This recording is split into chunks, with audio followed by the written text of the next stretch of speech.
Convido a igreja a abrir a vossa Bíblia em Hebreus.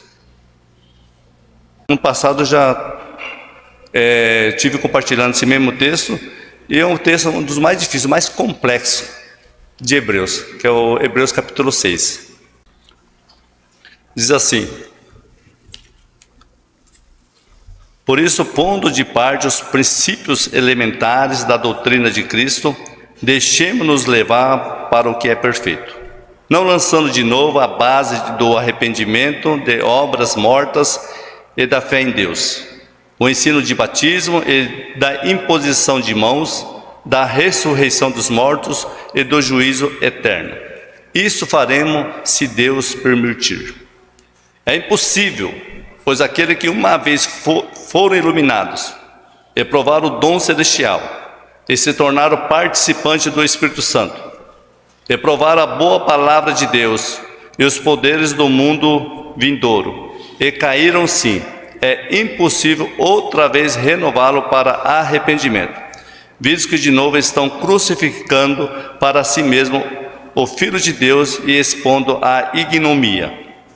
Porque a terra que absorve a chuva que frequentemente cai sobre ela e produz erva útil para aqueles por quem é também cultivada, recebe bênção da parte de Deus. Mas se produz espinho e abrolhos, é rejeitada e perto está da maldição, e o seu fim é ser queimado. Quanto a vós outros, todavia, ó amados, estamos persuadidos das coisas que são melhores e pertencentes à salvação. Ainda que falamos dessa maneira, porque Deus não é injusto para ficar esquecido do vosso trabalho e do amor que evidenciaste para com seu nome, pois serviste e ainda servis aos santos. Desejamos, porém, continua cada um de vós mostrando até o fim a mesma diligência para a plena certeza da esperança, para que não vos tornei indolente, mas imitadores daquele que pela fé e pela longanimidade herdam as promessas. Oremos.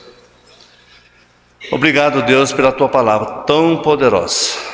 Tua palavra, Deus, que é eficaz. E possamos, Deus, nessa noite, Deus, aprender mais um pouco, que o Senhor possa falar conosco. Uma mensagem, Deus, que possamos estar atentos e que nos alerta, Deus, a vigiar, a viver uma vida, Deus, piedosa, uma vida santa, uma vida pura, uma vida que glorifica Teu nome. Nos enche de Ti, nos dirige, Deus, nesse momento. Oramos em nome do Teu Filho Jesus. Amém. Uma pessoa, quando chega ao mundo, é claro que ele chega como um bebê. E todo mundo gosta de afagar um bebê, de pegar a criança, de brincar com a criança. Todos gostam. Um recém-nascido. Mas todos também da família, eles querem que esse recém-nascido cresça, desenvolva e comece a gatinhar. Fica a preocupação quando esse bebê não desenvolve. Aí fica essa preocupação. Todos querem que esse bebê desenvolva. E tem que desenvolver. É saudável. Deve crescer. É o grande desejo dos pais de ver essa criança desenvolvendo, crescendo e amadurecendo. Todos nós já passamos por esse processo. E nós, como os pais temos filhos, também nós queremos isso. Que as crianças desenvolvam, sejam inteligentes, desfrute, de uma vida madura e adulto. Deus também, amado, tem o mesmo desejo para nós, como nosso Pai. Que os seus filhos, e que isso Deus nos chama a maturidade. Ele exige de nós um crescimento, adquirir uma maturidade. É o que Deus deseja e exige de nós. E muitos assim têm dúvidas da sua fé. E Deus ensina, como nós vemos no capítulo anterior, já ouvimos aqui, sobre a maturidade cristã. É o que nós devemos alcançar, a maturidade. Imagina quando as crianças não desenvolvem, quando fica raquítico, há uma preocupação. E muito mais Deus. Então, diante dos relatos, dos exemplos que eu quero dizer e fiz, nós precisamos amadurecer. Precisamos desenvolver a nossa fé.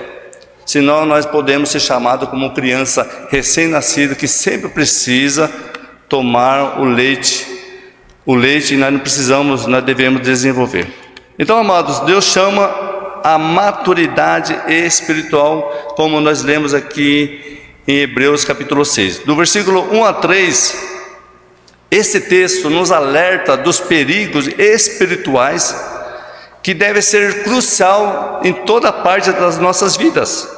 Porque nós devemos, amados, crescer na estatura e graça do Senhor. Jesus, próprio Jesus, quando ele era criança, e foi dito que ele estava crescendo em estatura e graça, próprio Deus. Olha o exemplo de Jesus. Então nós precisamos também crescer em estatura e graça. O autor dessa carta nos alerta dos perigos que já ocorreram, daqueles que abandonaram a fé, ou daqueles que estão pensando em desistir, devido a várias perseguições. E nós sabemos desse grupo, desse cristãos judeus nessa época, eles sofriam muita perseguição, estavam desanimados, e aí poderia chegar à conclusão: vale a pena ser cristão? Tanta perseguição, tantos nossos patrícios, nossos parentes morrendo, sendo perseguidos, vale a pena ser cristão? E ele estava nesse pensamento, nessas ações: será que vale a pena? Nos 5 capítulos anteriores já ouvimos e aprendemos que o autor destaca a supremacia de Cristo, que Cristo é superior aos anjos, superior a Moisés, superior a Arão, superior a Josué. Cristo é superior. E esse autor de Hebreus está querendo impregnar nos corações do povo judeu para que eles cresçam, para que eles acreditassem que Cristo é superior. Cristo já veio, já morreu, já ressuscitou, já está no céu. Nessa época os cristãos estavam sendo perseguidos, e a dúvida brotando na mente deles. Então eles falavam: por que tantos sofrimentos? E por que tantas mortes? Que era, naquela ocasião, é o que acontecia naquela situação de perseguição, muitas mortes, muitas perseguições. O autor, desde o início da carta, ele destaca a superioridade de Cristo. Ele diz em Hebreus 1, versículo 3, diz assim: ele que é o resplendor da glória e a expressão exata do seu ser, sustentando todas as coisas pela palavra do seu poder.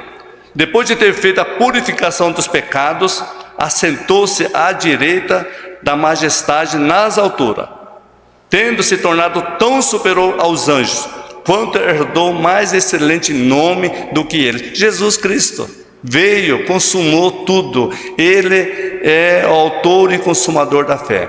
Ele é superior. E havia essa descrença, essa incredulidade no coração daqueles crentes, daquele povo ali, daquele tempo, né? Eles estavam incrédulos por tanta perseguição, por tanta dificuldade que estavam passando. Às vezes nós também, se nós não cuidarmos, alguma situação que passamos, algumas incredulidades pode brotar em nosso coração.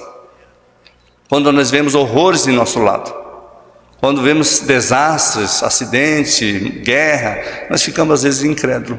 Será que Deus está comigo? Será que Deus existe? Por que Deus é amoroso? E por que tantas situações desastrosas? Hoje, conversando com um pastor lá de Paranhos, ele falou que essa semana 5 pessoas se suicidaram.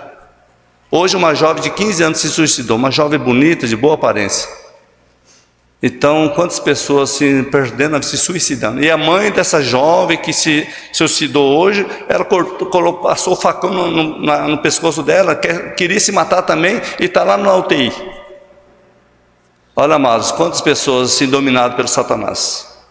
As pessoas que têm essa dúvida, quanto mais ter essa dúvida, mais vai ficar distante de Deus mesmo, porque Satanás, ele quer isso mesmo, colocar dúvida no nosso coração.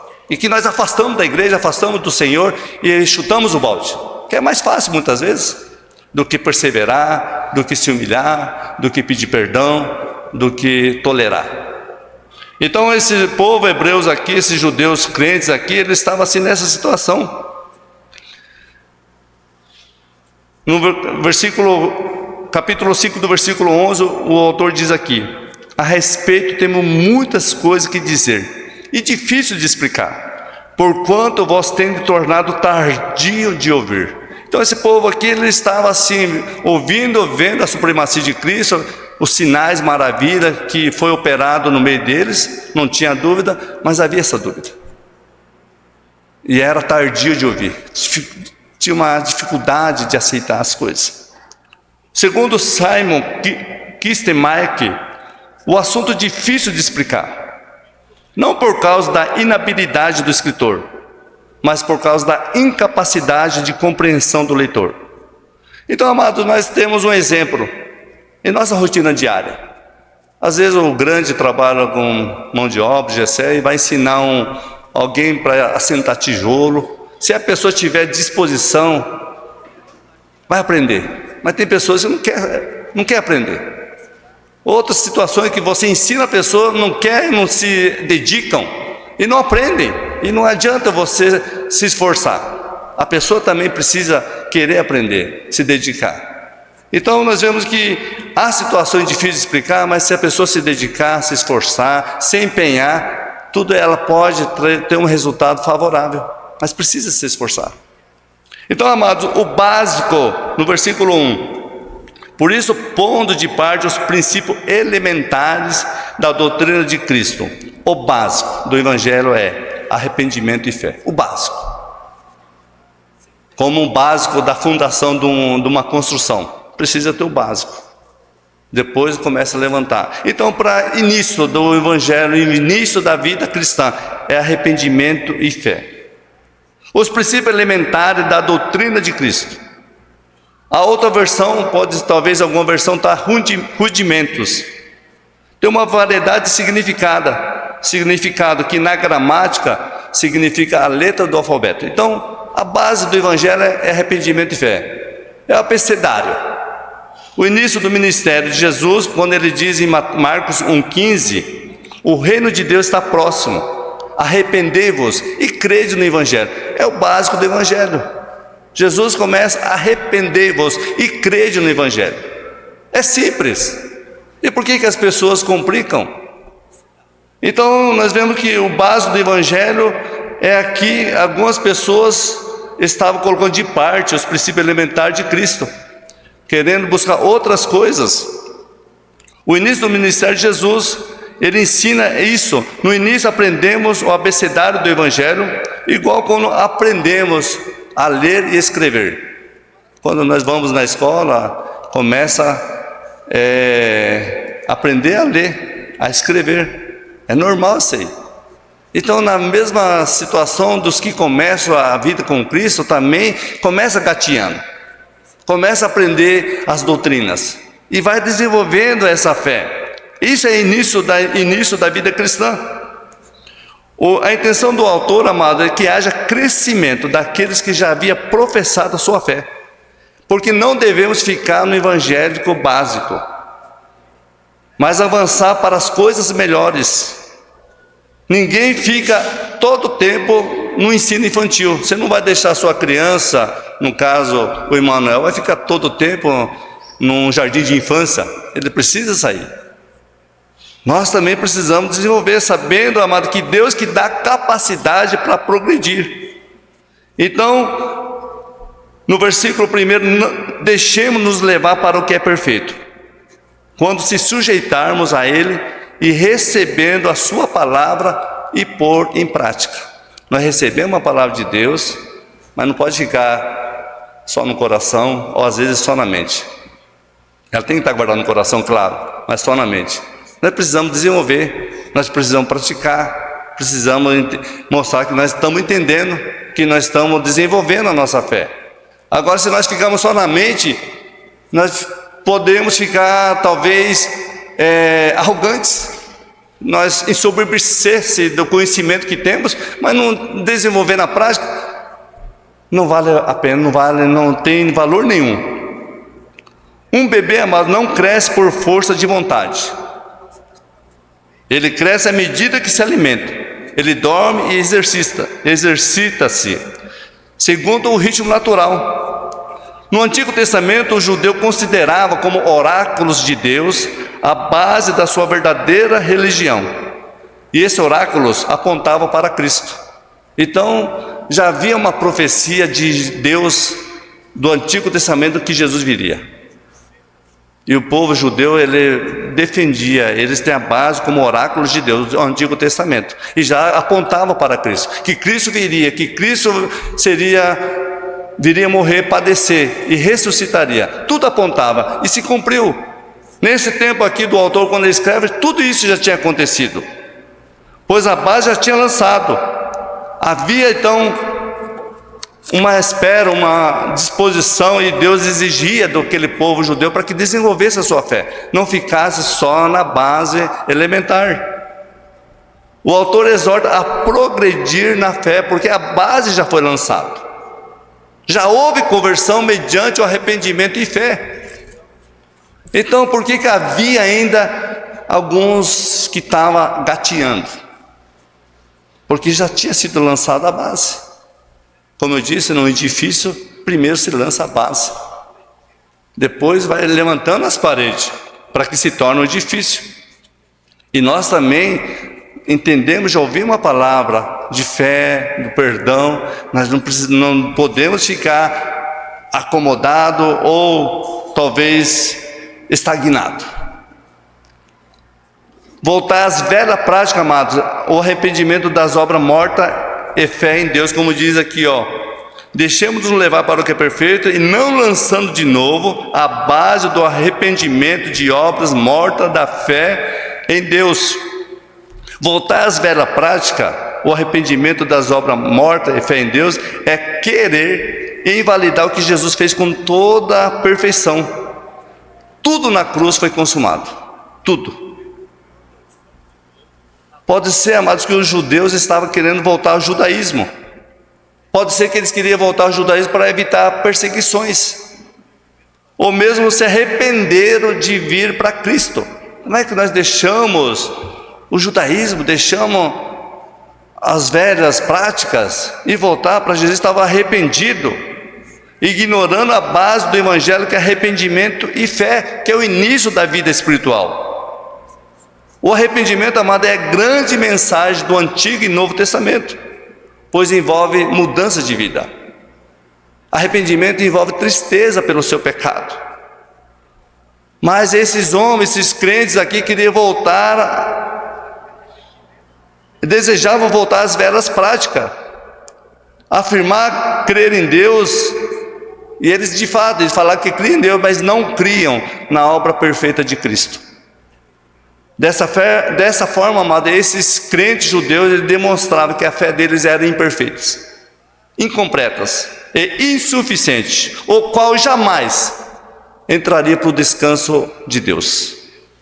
Havia essa fraqueza, havia essa infantilidade, essa imaturidade espiritual. E aqui eles falam também no versículo 2, o ensino do batismo. Há somente, amados, um batismo cristão.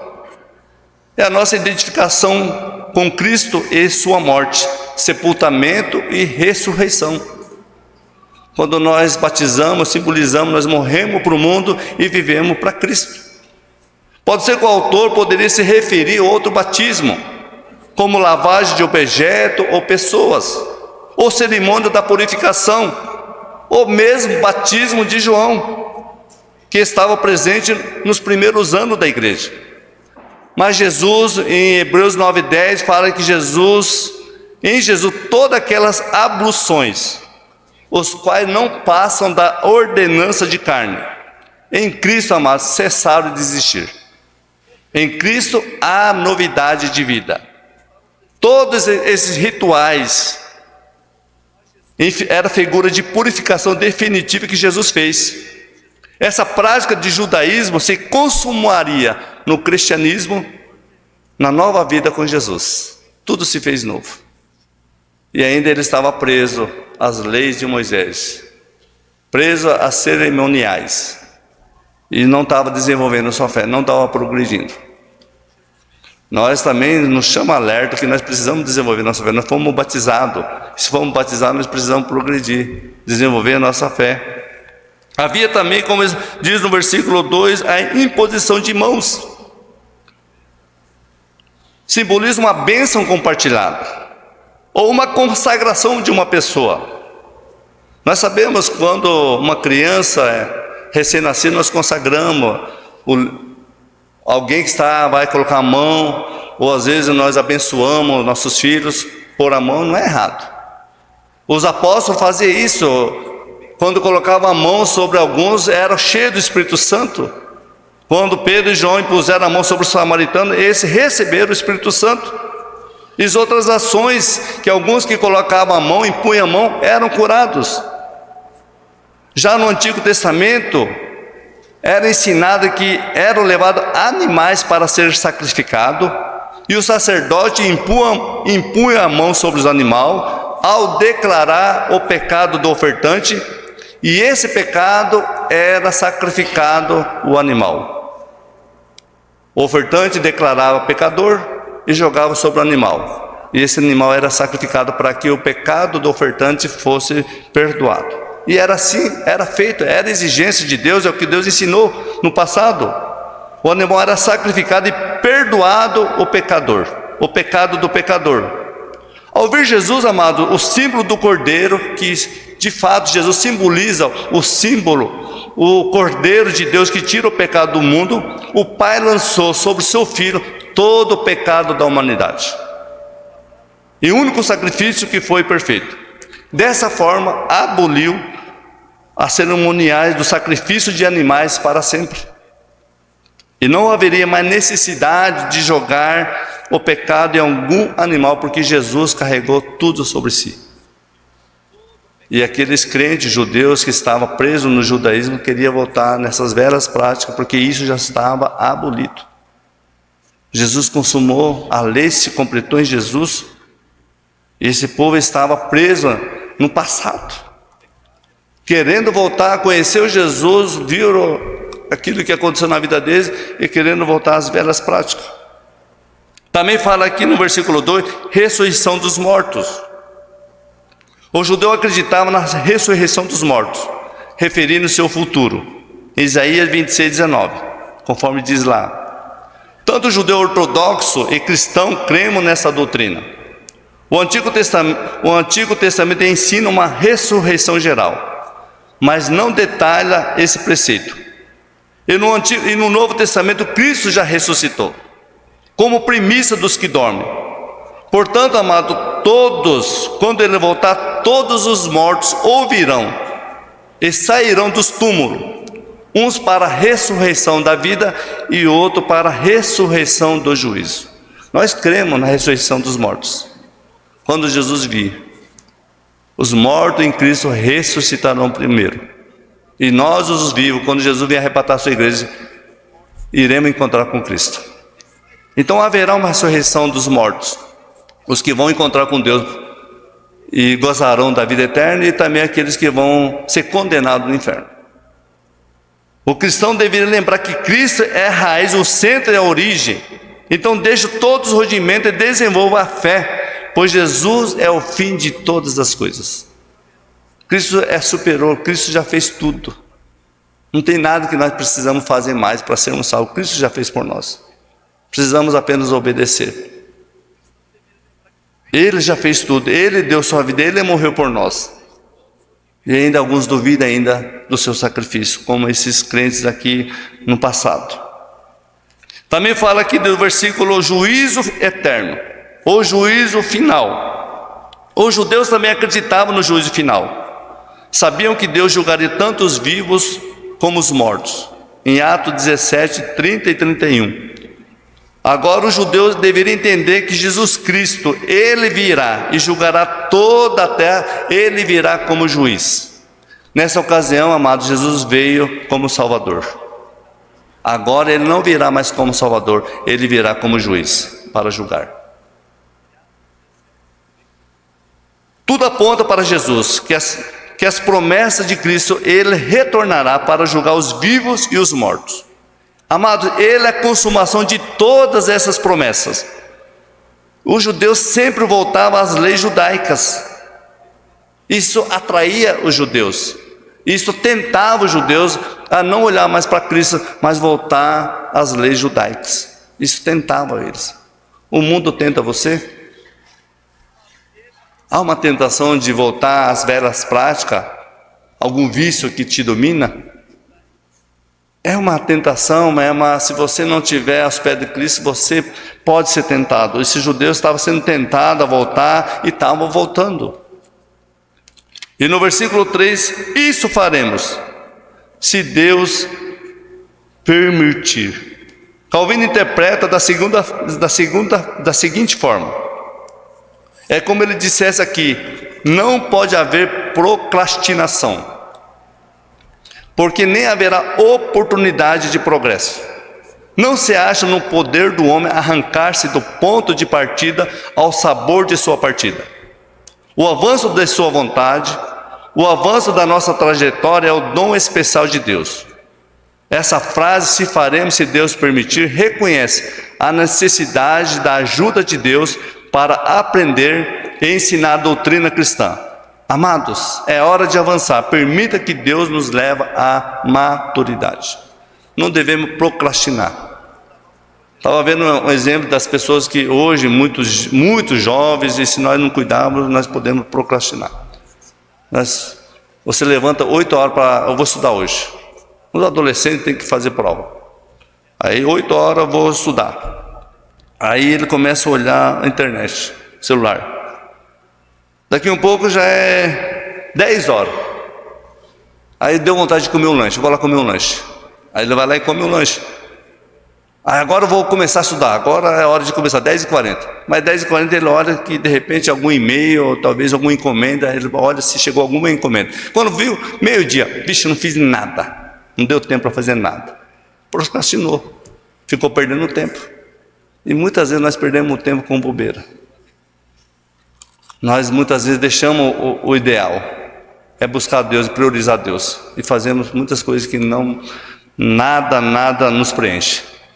Então, amados, precisamos de fato analisar, olhar para não perder, não ser imaturo. Nós devemos amadurecer, devemos desenvolver a fé, devemos crescer, devemos cada dia ser cristão autêntico, verdadeiro, que glorifica a Deus, mas não ser aqueles crentes que não desenvolvam.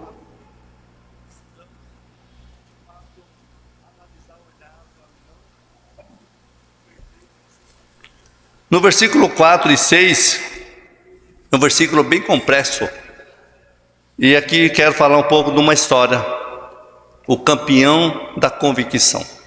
Você tem convicção da salvação? Em 1924, Eric Lindell, e tem um filme, até foi feito um filme em homenagem a ele, que foi Carruagem de Fogo. Vocês não assistiram, você pode assistir Carruagem de Fogo. Ele foi chamado através da Grã-Bretanha, ele era escocês e teve que correr maratona pela Inglaterra. E ele era um corredor maratonista de 100 metros raso. Era favorito que poderia ganhar na Olimpíada. E foi para lá. E quando chegou o dia da corrida de 100 metros, era bem num domingo. E ele era um cristão verdadeiro. Ele disse: não vou correr domingo, porque domingo ele já tinha até um grupo de pessoas lá na Inglaterra, e ele ia para o culto e não iria participar da Olimpíada, e ainda até o príncipe, alguém ligou para ele: não vou. Ele disse não, por causa da convicção dele, e não correu os 100 metros. Poderia ser penalizado, mas daí surgiu uma vaga nos 400 metros e ele se inscreveu, mas ele não era favorito nos 400 metros. Mas ele correu, e ele bateu o recorde dos 400 metros. E foi muito ovacionado, porque ele disse não, porque ele era campeão da sua convicção. No outro ano ele foi para a China, como missionário. Ele tinha 22, 24 anos por aí. E morreu aos 43 anos, por causa do Japão que invadiu a China, e lá ele foi refém na guerra, foi preso e morreu. Mas ele disse não. Campeão da convicção. Esse é você e eu. Seria capaz de dizer não para o mundo e somente sim para Jesus? Você tem convicção da sua salvação? Muitas pessoas estão em dúvida. Aquela pergunta: perde salvação, não perde salvação? Nós vamos entender aqui, as pessoas salvas, ela não perde, mas às vezes a pessoa pode pensar: será que eu sou salvo mesmo? Então nós vemos aqui, depois de serem exortados sobre o perigo da negligência espiritual e a falta de maturidade, ou seja, a necessidade deles serem ensinados novamente sobre o rudimento da fé, quando já devia ser mestre. Hebreus 5,12, né, alerta, fala sobre isso, que diz Hebreus 5,12: pois com efeito, quando devia ser mestre, atendendo ao tempo decorrido, tendes novamente necessidade de alguém que vos ensine de novo quais são os princípios elementares dos oráculos de Deus. Assim vos tornaste como necessidade do leite e não de alimento sólido. O autor, amado, alerta o perigo ainda maior, o perigo da apostasia. Apostasia é você abandonar a fé. O assunto da apostasia já tinha sido tratado em Hebreus 13, do capítulo 3, do versículo 12 ao 19. E novamente nesse capítulo ele volta a ser abordado.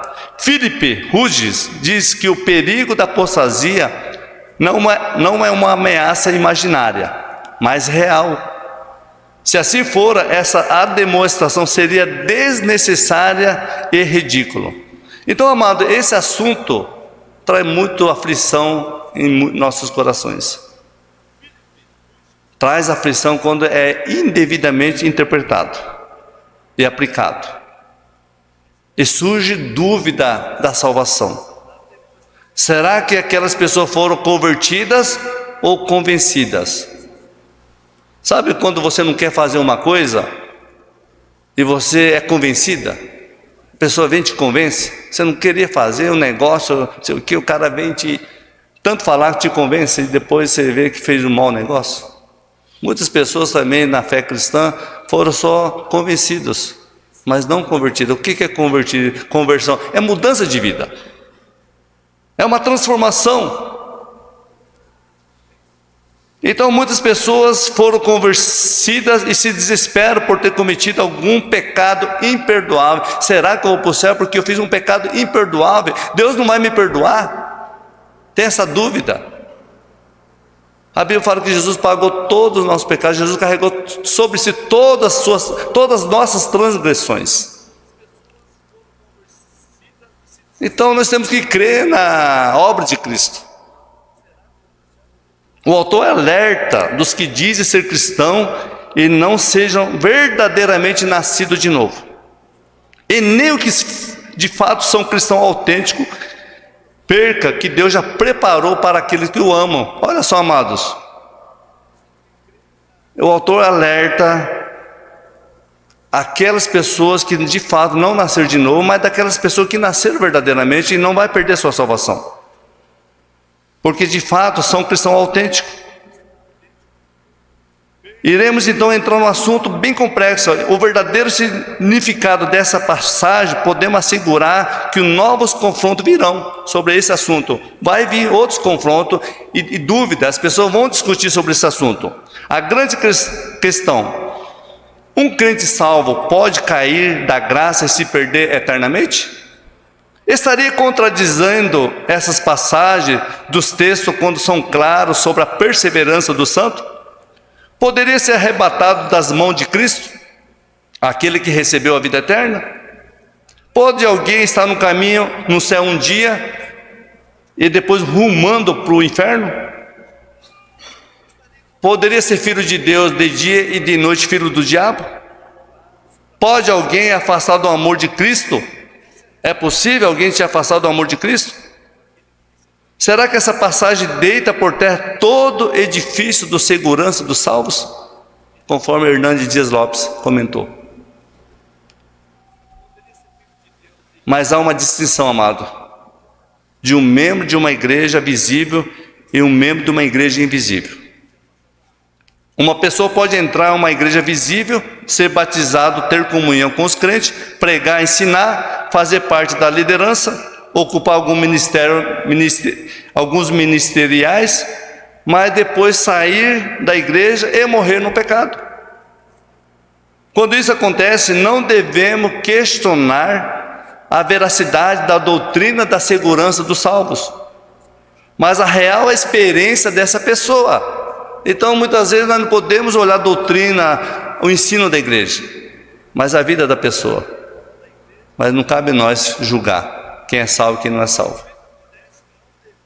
Muito fácil a gente apontar o dedo para os outros, atacar os outros, e nós mesmos. Aí, lembra do parábola do joio e do trigo? Tudo parecido, o joio e o trigo. Mas Deus sabe quem é quem. Deus conhece, Deus olha o coração.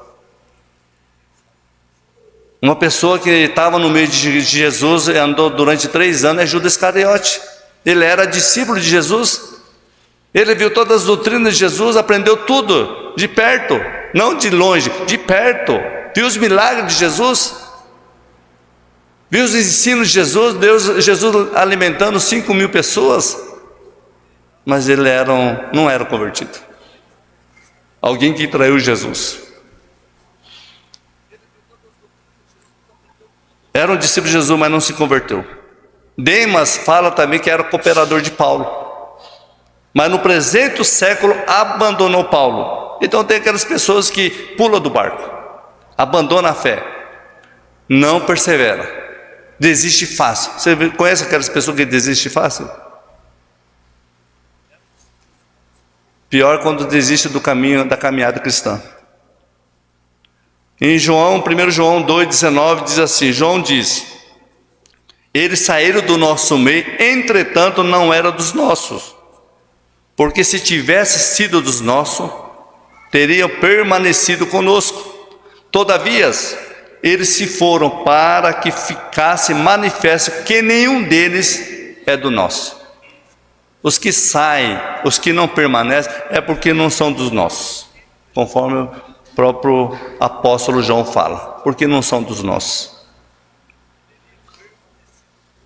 Segundo o comentário, o que ensina que o cristão pode perder a salvação, também ensina que tal pessoa pode ser restaurada. Mas essa passagem ensina justamente ao contrário.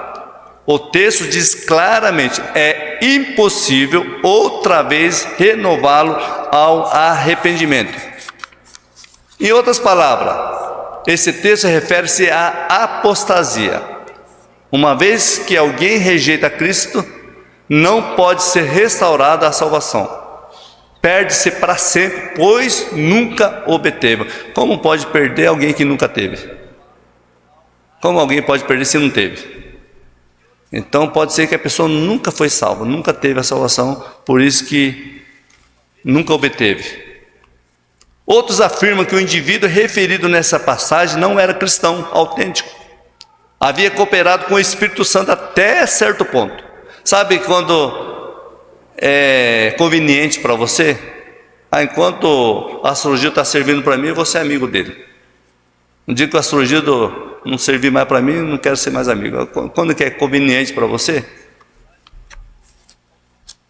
Mas não eram nascidos verdadeiramente. Mas devemos limitar essa passagem somente aos cristãos judeus do primeiro século, ou talvez no presente século, nessa época poderemos considerar esse texto para nós também? Então o que o autor está tentando dizer? É provável, amados, que esteja descrevendo um caso hipotético, para provar que o verdadeiro cristão não pode perder a salvação. Essa declaração corrobora no versículo 9, quando nós lemos aqui, quanto vós outros, todavia, ó amado, estamos persuadidos das coisas que são melhores e pertencentes à salvação, ainda que falamos dessa maneira.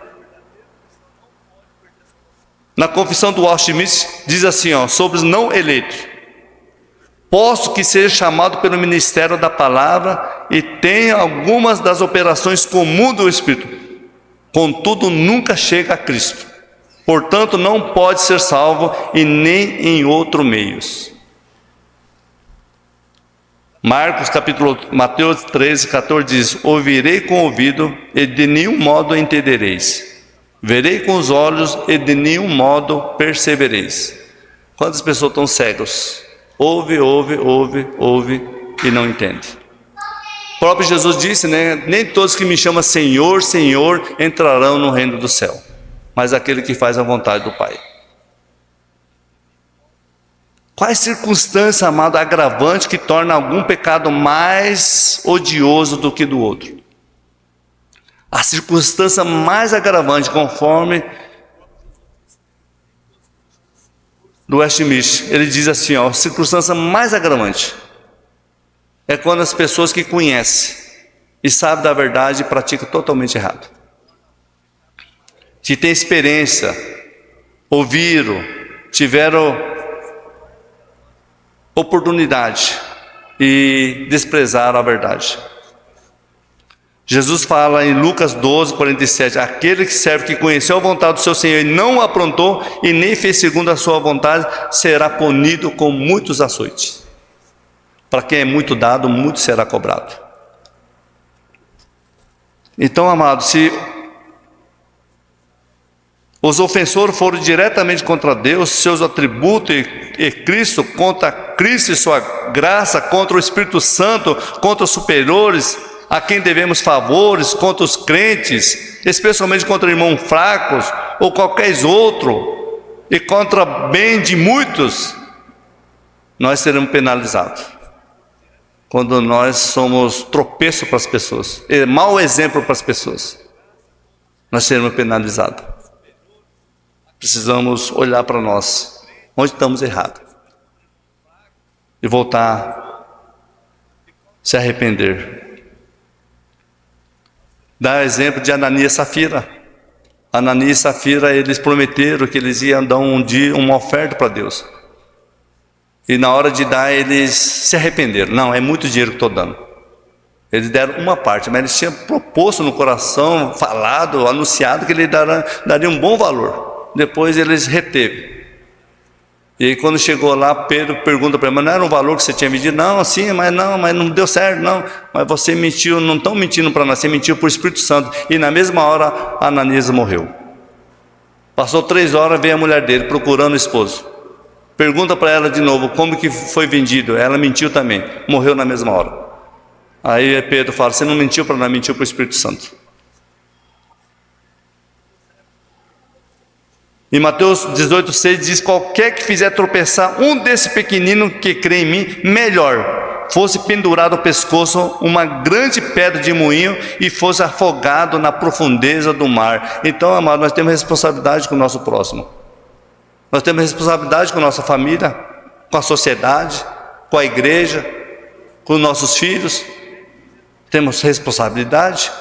Deus vai cobrar de nós. Se nós fomos pedras de tropeço e não ajudar as pessoas a estar no caminho do Senhor, nós precisamos primeiramente estar. E precisamos ser exemplo, mas não pedra de tropeço. Você tem convicção da salvação? No capítulo 4 e 5, diz assim, é impossível, pois aqueles que uma vez foram iluminados, é impossível, quer dizer, não tem solução, não tem, com esforço, talvez, quem sabe, não, é impossível. Que foram iluminados e provaram o dom celestial e se tornaram participantes do Espírito Santo e provaram a boa palavra de Deus e os poderes do mundo vindouro e caíram. Sim, é impossível outra vez renová-lo para o arrependimento. O autor destaca, amados, 5 experiências vivenciadas pelas pessoas que caíram. Foram iluminados, provaram o dom celestial, tornaram participantes do Espírito Santo, provaram a boa palavra, provaram os poderes do mundo vindouro. Foram iluminados, informados do conhecimento de Deus, como revelado a mensagem do Evangelho, indicando a experiência da conversão. Em Hebreus 10, 26, se vivemos deliberadamente em pecado, depois de termos recebido o pleno conhecimento da verdade, já não resta sacrifício pelo pecado. Não podemos viver deliberadamente, brincando, fazendo as coisas de qualquer jeito, sem pesar na consciência. Nós que já conhecemos a verdade. Porque se fomos iluminados, precisamos deixar que essa luz de Cristo brilhe em nós. E nós devemos ser luzeiro do mundo. Se você é luzeiro do mundo, se Cristo brilha na sua vida, onde você for, você vai brilhar, vai refletir a glória de Deus. Mas se estamos vivendo em trevas, ninguém vai perceber. Ao contrário, nós vamos dar mau exemplo. Provar o dom celestial. Eles provaram o dom celestial. Algum que vem aqui, uma referência à participação do sacramento da ceia do Senhor, se parecendo como os salvos. Todos nós participamos da mesa do Senhor, da Santa Ceia, e não podemos tomar a ceia do Senhor indignamente. Por isso que Paulo fala, por isso que há entre vós muitos fracos e doentes. Então nós não podemos também chegar nesse ponto desses homens aqui, desses judeus aqui, cristãos, que estavam assim querendo abandonar a fé. Tornar-se participante do Espírito Santo. Teve alguma experiência do Espírito Santo. Colaboraram com essas ações até certo ponto. Essas pessoas transformaram-se participante em todo o trabalho espiritual. Eles ouviram, eles viram as pessoas cheias do Espírito Santo, viram pessoas sendo curadas, transformadas, restauradas, provaram a boa palavra. Nesse tempo talvez existia ainda o apóstolo João, quem sabe Barnabé, quem sabe Apolo pregou nessa igreja. Eles tiveram o privilégio de ver grandes homens de Deus pregando a boa palavra, a sã doutrina, de perto, e viram tudo isso. Tiveram o privilégio do ensino genuíno, experimentaram plenamente a palavra de Cristo, provaram dos poderes do mundo vindouro, os sinais e maravilhas que presenciaram no Evangelho de Cristo, bem como os dons do Espírito Santo, e testemunharam vida sendo transformado. O que Deus fez de suas promessas para todos que se mantêm firmes nas suas promessas, tudo isso, amado, eles experimentaram e passaram por isso. Foram privilegiados. Todas essas experiências vividas por esses cristãos judeus, amados, são semelhantes às experiências do povo judeu rebelde lá do deserto. Aquele povo de judeu, aquele povo rebelde lá do deserto, eles viram todos os sinais de maravilha. Viram o mar vermelho se abrir, viram 10 pragas no Egito, mas contudo lá no deserto eles foram incrédulos, desobedeceram, foram rebeldes e não entraram na terra prometida. E mesmo esses homens aqui que abandonaram a fé, Deus prometeu que não entrarão no seu descanso eterno. Esses agora crentes judeus queriam abandonar Jesus por medo da perseguição. Eles queriam abandonar Jesus querendo voltar à prática do judaísmo, voltar às velhas práticas, às leis cerimoniais, abandonar Cristo. Cristo não é superior, Cristo não é maior que o anjo, Cristo não é maior que Moisés. Eles querendo voltar a essas velhas práticas. E no versículo 6 diz: e caíram sim. Nós podemos cair. Nós caímos no pecado. Nós podemos ser restaurados se nós se arrependemos. Mas aqui, esse cair aqui, amados, eles apostataram. É diferente, amados. Não é nós cair no pecado, porque nós somos sujeitos às tentações e nós caímos no pecado. Mas esses daqui, eles abandonaram, eles se apostataram. É diferente. Então é impossível, como diz aqui, caíram, sim, é impossível outra vez renová-lo para arrependimento, visto que de novo estão crucificando para si mesmo o Filho de Deus e expondo a ignomia. Diz que cair é impossível voltar ao arrependimento. Essa apostasia desse povo aqui não poderia ser revertida. Uma queda sem retorno, diferente de nós caímos em pecado, ou de um apóstata. Um salvo retorna a Deus, um apóstata não retorna. Viram a costa para Deus, jamais demonstram um arrependimento. A apostasia, amada, é uma rebelião contra Cristo. E nós vemos no mundo afora aí quantas pessoas que aparentemente, mostra que é um verdadeiro cristão, mas na prática do dia a dia faz coisas terríveis, como que nunca conheceu Deus. Caíram sim, sendo impossível, quer dizer, jamais seriam alcançados novamente. Nota, amados, que descrito nesse texto, nenhuma parte nesse texto afirma que eram salvos, regenerados, transformados. que foram comprados por alto preço através do sangue de Cristo. Mas fala que participaram, experimentaram, estavam no meio, tiveram todas as oportunidades, mas caíram, desistindo da fé, desistindo de Jesus. Quem são, amados, esses que caíram, mesmo sendo privilegiados de tudo que eles viram? Podemos atribuir, amados, um grupo de cristãos que diziam, ser cristão, mas não eram. Eles participavam do ensinamento, dos mandamentos, do sacramento possível, mas se apostataram da fé. Ou voltaram aos velhos costumes, às velhas práticas.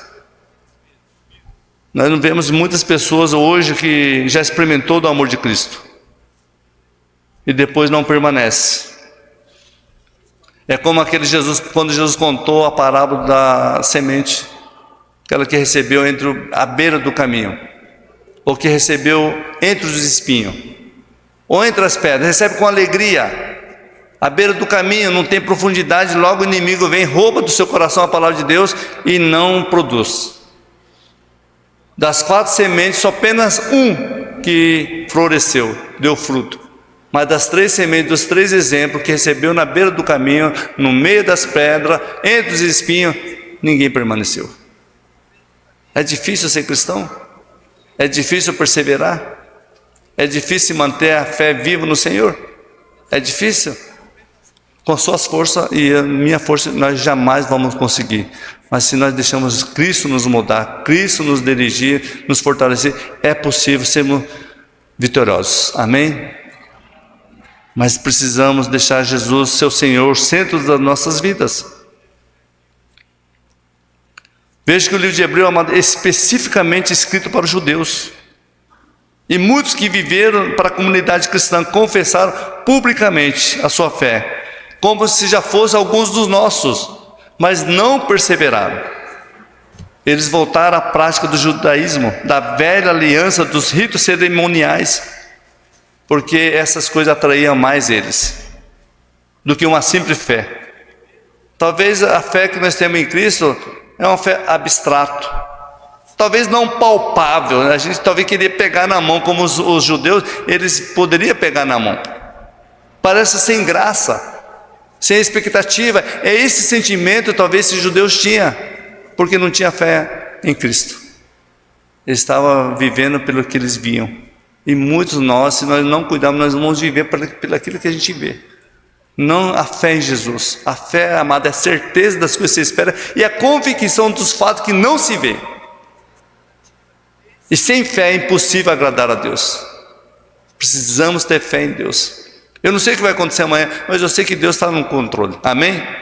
E nós precisamos ter essa fé em Cristo. Não como esse povo judeu queria voltar às práticas das leis judaicas. Eles queriam pegar na mão, sentir na mão.